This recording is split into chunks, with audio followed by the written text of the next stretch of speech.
Good morning.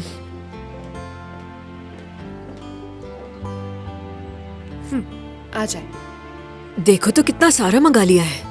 हम गुलामों की तरह नहीं जी सकते भाई। एक दिन तो हमें बादशाहों की तरह गुजारने दो। क्या हो गया तुम्हें? बेटा जरा मुझे वो देना।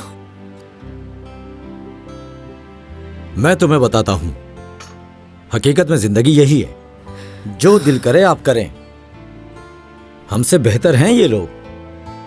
भाई हमारे भी 2 हाथ और 2 आंखें हैं, हमारे जिस्म में भी खून गर्दिश करता है। हम भी जिंदगी में खुश होते हैं, हंसते हैं और गम में रोते हैं। हम भी अल्लाह की मखलूक हैं, आखिर हम ऐसे क्यों नहीं रहते?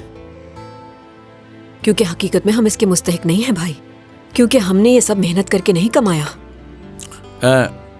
ऐसा नहीं है कि इस तरह की जिंदगी गुजारने वालों ने बहुत मेहनत की होती है, बल्कि अल्लाह ने उनकी जिंदगी में लिखा होता है और हमारी जिंदगी में नहीं। और इसीलिए हम मेहनत करते रहते हैं इस मकाम तक पहुंचने के लिए।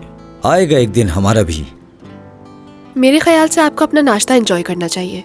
अगर अम्मी के साथ यूं ही झगड़ा करते रहेंगे तो आपका नाश्ता ठंडा हो जाएगा। तुम बिल्कुल ठीक कह रही हो आलिया।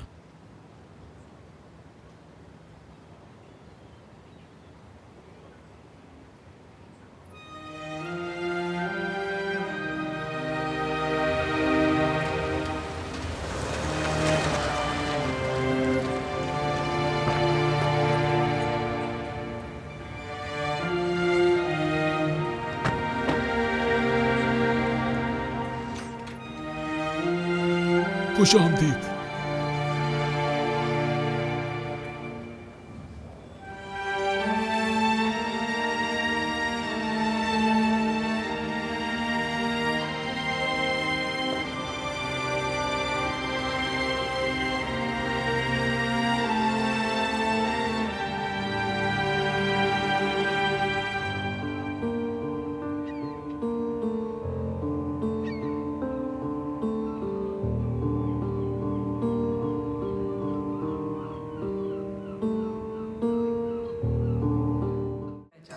और आप ना भूलिएगा टू सब्सक्राइब टू आन TVs YouTube channel for more updates.